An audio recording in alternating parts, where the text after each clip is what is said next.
தினம் ஒரு தியானம். மகனே, திடன்கொள், உன் பாவங்கள் உனக்கு மன்னிக்கப்பட்டது. மத்தேயு எழுதின சுவிசேஷம் அதிகாரம் 9 வசனம் 2. படுக்கையில் கிடக்கும் ஒரு திமிர்வாதக்காரன், அவனை குணமாக்கும் ஆண்டவர். அவர் பூமியிலே பாவங்களை மன்னிக்க அதிகாரமுள்ள மனுஷ குமாரனாகிய இயேசு உலகத்தின் பாவத்தை சுமந்து தீர்க்கிற தேவ ஆட்டுக்குட்டி.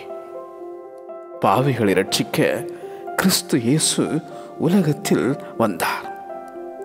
உங்கள் பாவங்கள் சிவேரென்றிருந்தாலும் உறைந்த மழையைப் போல் வெண்மையாகும். அவைகள் இரத்தாம்பர சிவப்பாயிருந்தாலும் பஞ்சை போலாகும். கடந்த கால பாவங்கள் உன் நிகழ்காலத்தை பாதிக்கிறதோ? திடன்கொள், உன் பாவங்கள் உனக்கு மன்னிக்கப்பட்டது.